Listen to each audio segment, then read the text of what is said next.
Thank you for coming this evening. We continue our study in the book of Psalms. We have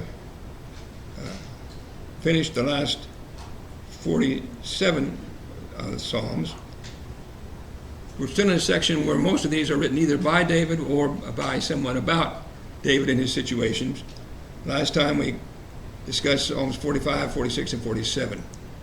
Psalm 45 was a psalm describing a wedding of a king and his bride, and because it's quoted in the book of Hebrews, where it's spoken regarding Jesus, where the Father calls him God, and he reigns forever, and he loves righteousness, hates wickedness, we concluded that it was a description of the prophecy of the relationship between Christ and the church, the spiritual relationship as described in Ephesians 5 and other such passages between Christ and the church. And then Psalm 46 was describing that God is our help, and describes how that God is present, he's able to help us with our needs, and so we should trust him. He's present, and we should be still and know that he is God. And Psalm 47 then, he reigns over the nation. He sits on his holy throne, and he reigns over the nations. So those are the psalms that we discussed last time. Question or discussion through Psalm 47? Anybody? I'll continue tonight with Psalm 48 and then Psalm 49. So please turn to Psalm 48, please, and we'll read it first and then discuss it. Psalm 48. Who'd like to read Psalm 48 for us, please? Psalm 48. Frank, please.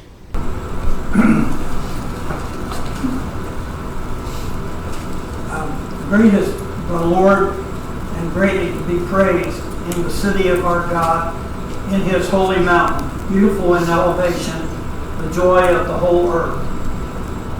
Is Mount Zion on the sides of the north. The city of the great King, God is her palaces, is in her palaces. He is known as her refuge.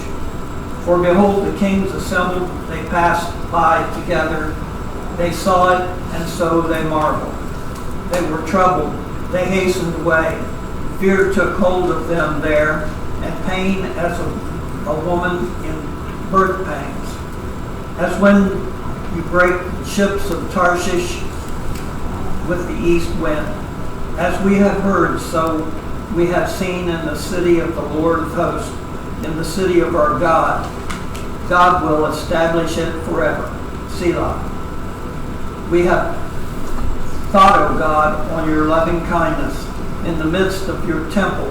According to your name, O God, so is your praise to the ends of the earth. Your right hand is full of righteousness.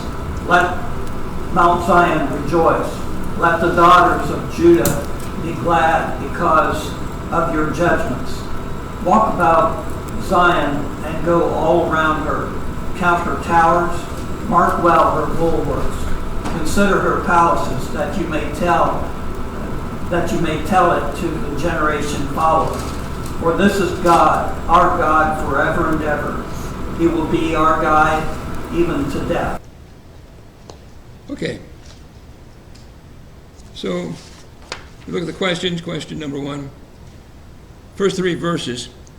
How is it describing the city of God? What are the things he says that those first three verses about the city of God? Bill.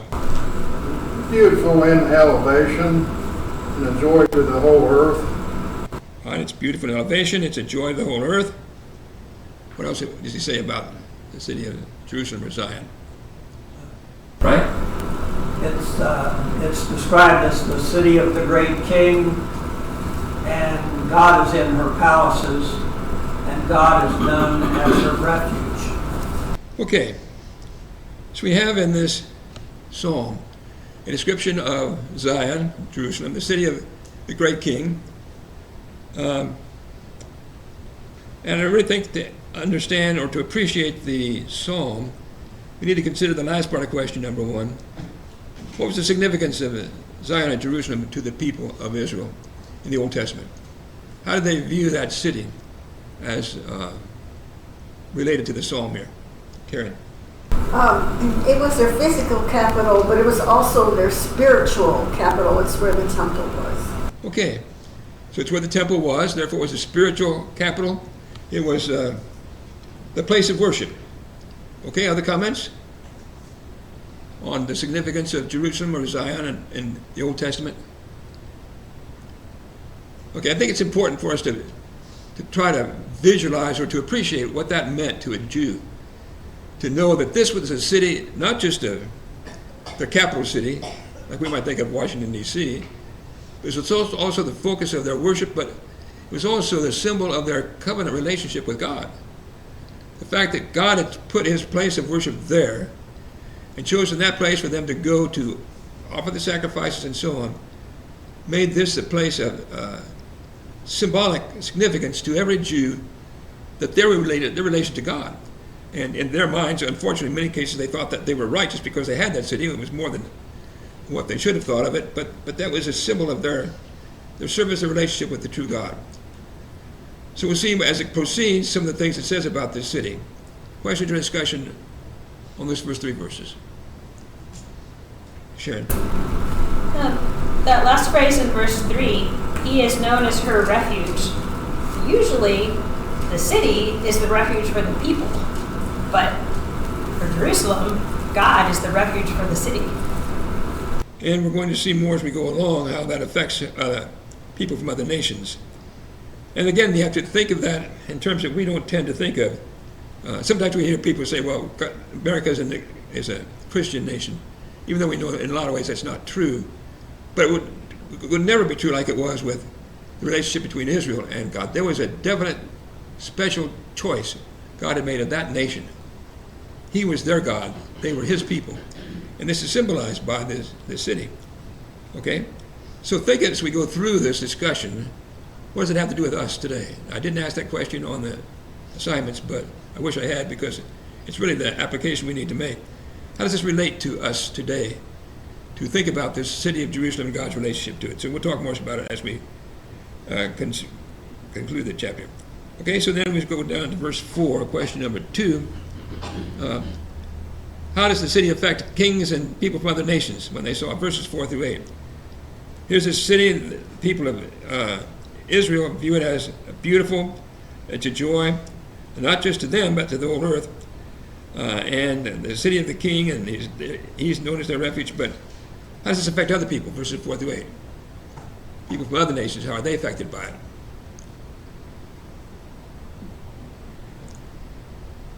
Susie.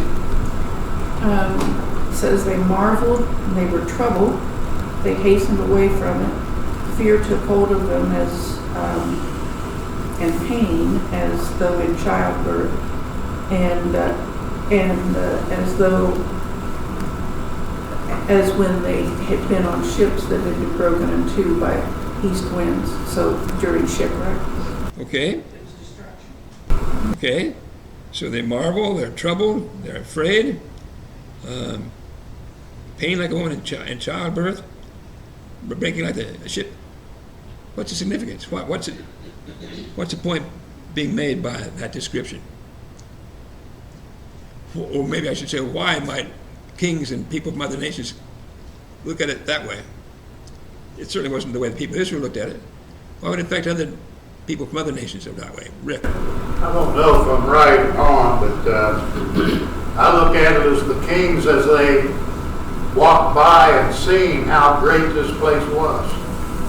That they realized that the God of the Israelites was far above any God of the other nations or any of the idols that they worshiped. And they seen the power and they feared for themselves. Okay. Other comments? Okay. Karen. Well, we know that God's great works through the years, the other nations knew of it. Rahab said that to the spies. We have heard of what God has done in bringing you across the Red Sea and so forth. So it makes me think they also were thinking of all the great works of God had done for Israel. Okay. I think that's especially the point is, it isn't the city as such, seems to me, that's impressing them. But back to the point we discussed earlier, it's God. The fact that this is the city of God and the power of God is what impresses them. I suppose in some ways they may have been impressed with the city itself, but again, it comes back to verse 8, God is the city of our God. God will establish it forever. He is its refuge, verse 3 and so on. And so it seems to me the trouble, the fearsomeness of it to these people from these other cities is the knowledge that God, the power of God, is with this city and protecting it. Other comments on verses through 8, verse 8. Okay? And so, question number 3, I guess we are then. So how do God's people look at it? Again, back down to God's people, verses 9 through 11. Again, God's people, how do they view the city? 9 through 11. Frank. Dwelling in that city and in that part of the world, they thought of it as the place that it reminded them of God's loving kindness and his praise and his righteousness and the rejoicing they have in being in the city of God. Okay. All right. Reminds me of God's mercy. Again, because it's God's relationship to them and the place where they relate to Him, then it's a place of praise, place of God's loving kindness, verse 9, praise, verse 10, His righteousness, and place of rejoicing, verse 11. Okay? See the contrast between how God's people view it and how people outside, those who are not part of God's people, the difference in how they view it. Okay? Any comments to verse 11? Okay, then the rest of it, question number 4. What's the conclusion people should reach about that then? What's the conclusion? As we think about the city, as they thought about the city, what's the conclusion that they would reach? Verses 12 to 14.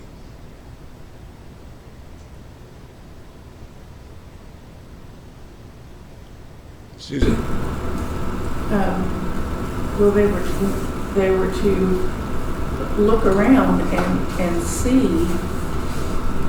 the city's strength and protective walls and their refuge that they could find there, and then tell others about it and tell their children about it so that the next generations will know all about it, because this is God, our God.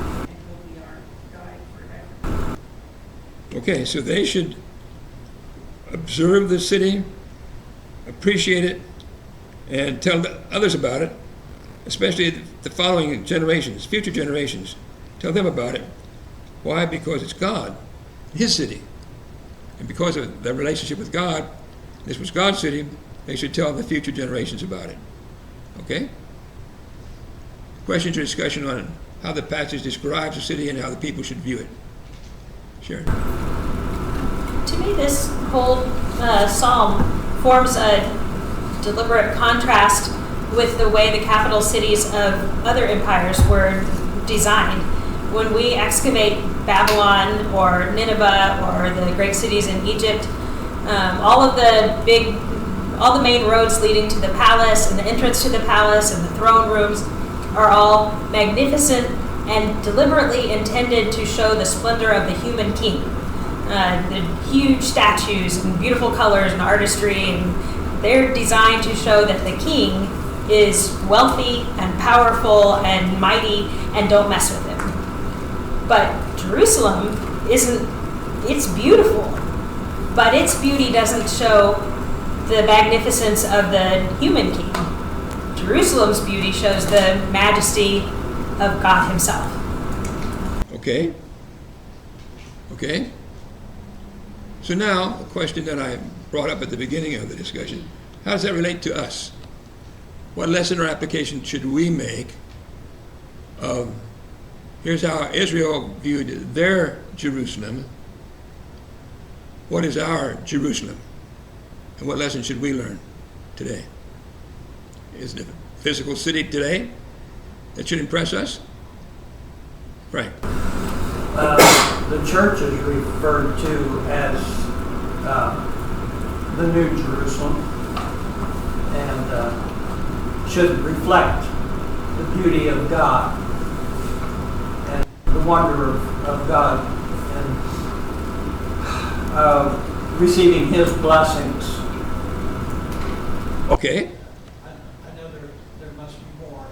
Okay. All right. But that's the start of it. The Jerusalem of today is the spiritual Jerusalem.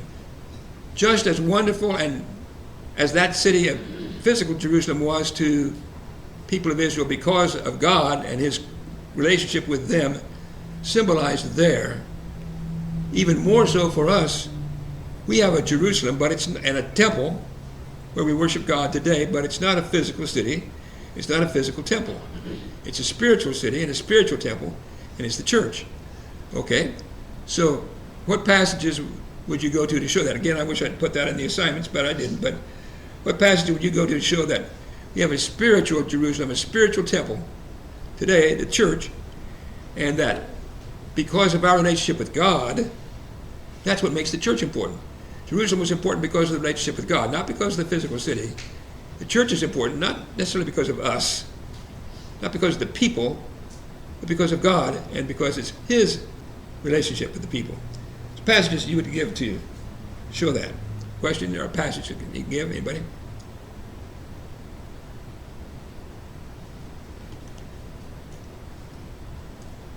Susie? Well, I can't. Well, Isaiah 2 through 2 and 3. Well, I have to read it again. But anyway, it talks about the city of Zion, or the city of Zion, rather, and being on. I have to read it. Well, that's okay. Isaiah 2, verse 2 and 3 in the context. The word of the Lord will go forth from Zion, but from physical Jerusalem began spiritual Jerusalem. The church began in Acts chapter 2 as the fulfillment of Old Testament prophecy. Okay? Anybody else have one, or I can give you 7? Well, that's okay. So Sharon. Revelation 21 and verse 2 refers to the church as the New Jerusalem and shows its ultimate future in heaven. Okay. All right. Look at Hebrews chapter 12. Hebrews chapter 12, verse 22 and 23. Hebrews chapter 12, verse 22 and 23. Who'd like to read that for us, please? Hebrews 12, verse 22 and 23. Bill, please. Hebrews 12, verse 22 and 23. But you have come to Mount Zion, into the city of the living God, and heavenly Jerusalem, to an innumerable company of angels, to the general assembly and the church of the firstborn who are registered in heaven, to God, the judge of all, to the spirits of just men made perfect. And it proceeds to talk about Jesus, the mediator of the new covenant, and so on, remembering that the book of Hebrews compares the gospel of the new covenant to the Old Testament. The Old Covenant, and the New is better. So the Old Testament had their Jerusalem, just like here in Psalm 48. They had their physical city of Jerusalem, but we have the spiritual Jerusalem, which the passage says is the church. Those are the firstborn, those who are registered in heaven, again, because of our relationship with God, to God, the judge of all. Okay? Other comments or other passages? Susie. Yeah. 1 Timothy 3:15. But if I am delayed, I write so that you may know how you ought to conduct yourself in the house of God, which is the church of the living God and the pillar and ground of truth. Okay, so the church is the house of God, which could well be the temple. It certainly is in passages like Ephesians 2:19 through 22, 1 Corinthians 3:16, we studied in our study in the book of 1 Corinthians, that we are the temple of the living God, the Spirit of God dwells in us, and so on. So what this psalm says about the beauty and the glory of Jerusalem is symbolic of the church, and therefore what we ought to appreciate about the church. When we view the church, we ought to be appreciative of the beauty of the church as God planned it, not because we're so great, because of this relationship with God and because of the plan of God for the church that is his people, those whom he will bless and will receive eternal life through him. Okay, other comments or discussion on Psalm 48 and the lesson we should learn about Jerusalem? Anybody? All right, moving on then to Psalm 49. And we have a psalm about proper attitudes toward material things. Okay, Psalm 49. Neil, would you like to read that for us, please? Psalm 49. Hear this, all peoples, give ear, all inhabitants of the world, both low and high, rich and poor together. My mouth shall speak wisdom. The meditation of my heart shall be understanding. I will incline my ear to a proverb. I will solve my riddle to the music of the lyre. Why should I fear in my troubles when the iniquity of those who cheat me surrounds me, those who trust in their wealth and boast of their abundance of their riches? Truly no man can ransom another or give to God the price of his life, for the ransom of their life is costly and can never suffice, that they should live on forever and never see the pit. For he sees that even the wise die, the fool and the stupid alike must perish and leave their wealth to others, their graves and their homes forever, their dwelling places to all generations, though they called lands by their own names. Man in his pomp will not remain. He is like the beasts that perish. This is the path for those who have foolish confidence, yet after them people approve of their boast. Like sheep they are appointed for Sheol. Death shall be their shepherd, and the upright shall rule over them in the morning. Their form shall be consumed in Sheol, with no place to dwell. But God will ransom my soul from the power of Sheol, for he will receive me. Be not afraid when a man becomes rich, when the glory of his house increases. For when he dies, he will carry nothing away. His glory will not go down after him. For though while he lives, he counts himself blessed, and though you get praise when you do well for yourself, his soul will go to the generations of his fathers, who will never again see light. Man in his pomp, yet without understanding, is like a beast that perish. Okay. So let's look at the first 4 verses, question number 5. The first 4 verses, and who is the psalm addressed to, and what does he say they're to do with this information that he's going to give them? Who's he talking to, and what's he want them to do with the information that he's going to give them? Those first 4 verses. Bill. All the people. Right, it's universal. It's everybody. He says, all the inhabitants of the world, low and high, rich and poor, everybody. Here's a message for everybody. It doesn't matter who it is. Everybody needs the message of this book. Okay? So, what are they supposed to do with the message? What does he want the psalm to accomplish for these people? Bill. He wants all the people to listen and to give heed to the wisdom and meditate in their heart for understanding about what they've heard. Okay, it's to give wisdom and understanding. And to meditate on it, think about it, to receive wisdom and understanding. Okay? And he says, incline my ear to a proverb. And in many ways, this is like Ecclesiastes that we studied, and like the book of Proverbs. Although it's a psalm, it's to be sung, it says, in the last part of verse 4. Nevertheless, it's worded much like a proverb, or the saying of a wise man. Okay? So he's going to express this wisdom for people, all people, to learn from. Okay? So verses 5 through 9 then. question number 2. In particular, what kind of people is he describing in those verses 5 through 9?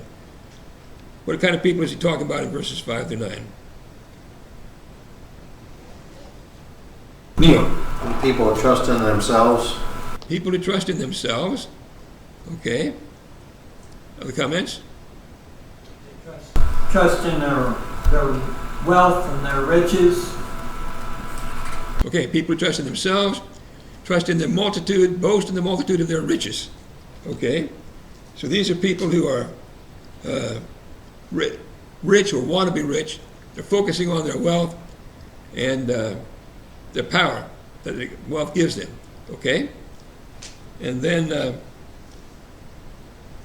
what does the psalmist say in the last part of, what limits are there on them? Last part of that question number 6. What are the limits that they face? Sharon? It doesn't matter what they accomplish in this life. They all die, and none of them can redeem themselves or anyone else. Okay. Other comments? Frank? It made me think of some of the teaching, I think it's in the Catholic religion, where people pay penance for someone who has already died. And that's part of their doctrine, but it found nowhere in the scriptures. Okay. All right, so the mainly emphasizes 2 things. Death, that no matter how wealthy a person may be, they can't avoid death. They may be able to pay doctors and prolong their life a little bit, but the fact is they're going to die. Wealthy people die just as surely as those who are poor. It's just the way it is. But more important, even more fundamental, is the fact that money does not protect us from our sins. The consequence, there's no way a rich person can redeem himself or his loved ones with his money. You can't buy your way into God's good graces. Okay? Comments or discussion on the limitation of wealth. The discussion? Susie?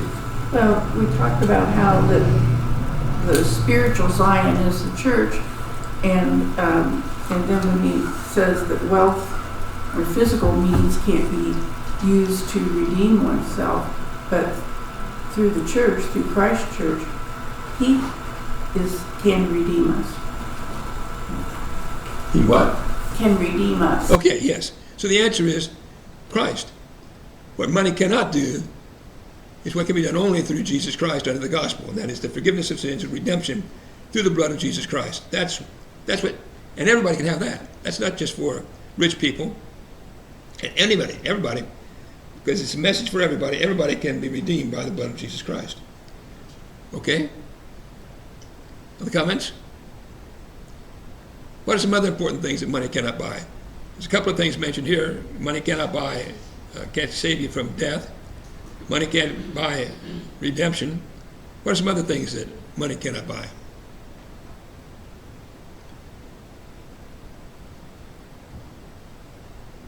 Think of other things. Rick? Money can't buy true love, can't buy loyalty, it can't. Okay. Many things that might make a man feel like he's wise and make him feel like he's all powerful, but does him no good in the long run. Okay, so money may give you power, influence, but it doesn't make people love you. And it doesn't solve your marriage problems. It doesn't make people truly loyal to you. They may follow you for your money, but that doesn't make them loyal to you. Okay? Other comments? How about peace of mind? Contentment. Does money give those things? Okay, so the truth is, the things that are important in life, money can't provide. Money is useful, it has some value, but it can't provide none of the things that are really important. With regard to life, and it can't prevent your death, and it can't give you a good relationship with God. Okay, anything else through verse, was it verse 9 there then? Yeah. In the beginning, we spoke of that we were to meditate on these things and to think about them. And in verse 8, it says, "For the redemption of their soul is precious."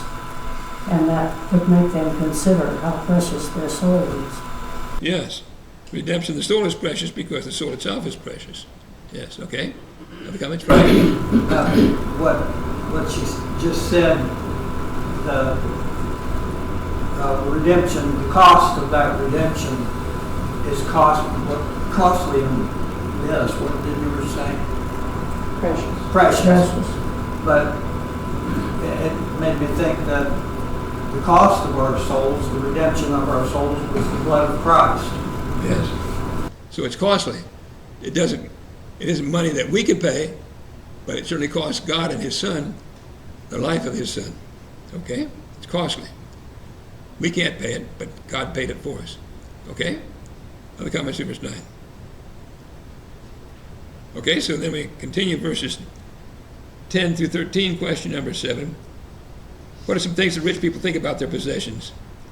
Verses 10 through 13. What do they sometimes think about their possessions? Verses 10 through 13. Karen? They think their houses will last forever. Well, they think their house will last forever. Anything else? Susie? What they've accomplished last forever and will be passed on to the next generation, but not necessarily so. It reminds me of when we were studying through Ecclesiastes, we saw that's a vain way of thinking. Okay. And so people with money think that they're going to build themselves a dynasty with big house or houses, and that it'll last, and that a name will last after they name their property after them, and thinking it will last. But okay, what happens instead? Rather than something that lasts, according to the verses, what happens instead? Susan? They're just like beasts that die and are no more. They have no soul. There's no eternity for them. Okay, so he's like the beasts that perish. It's going to end just like an animal. You think you're wise and rich and powerful and so forth, but in the end, you're going to die like an animal does. He does not remain, verse 12 says. Okay? Other comments through verse 11 and 12. All right, so rich people think their wealth will give them power and influence, and it's going to last, but it doesn't last. They're foolish to think that will last instead. So verses 14 and 15, at death then, at the end of life, what happens to the rich people? Verses 14 and 15. What happens to them in the end? Verse 14 and 15. Phil. They're going to die. All right, they're going to die. Okay. Other comments? Okay, despite their beauty, it says they're going to be consumed. Okay. Other comments? Frank? Neil's translation read was their form perishes and or is consumed. New King James says their beauty, the body will be consumed in the grave. Okay. Consumed in the grave. All right. Other comments? But in contrast to that, that's what's going to happen to them, but there's a contrast. What is there in the contrast to that? They're not going to benefit or be blessed, but there's a contrast. What's the contrast?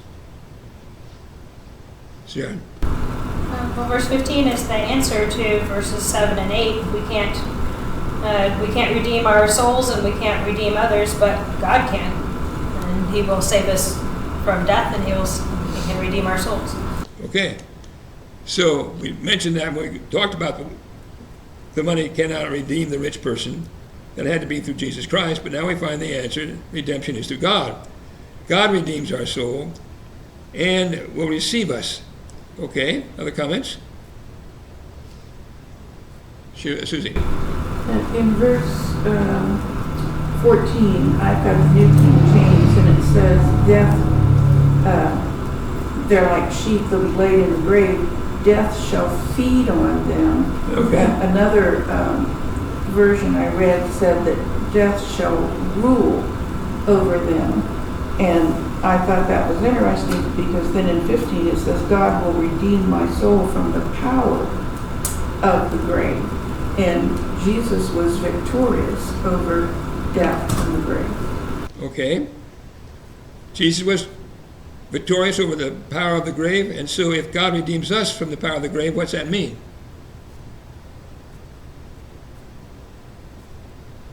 Susie? Will be resurrected. Sounds like resurrection to me.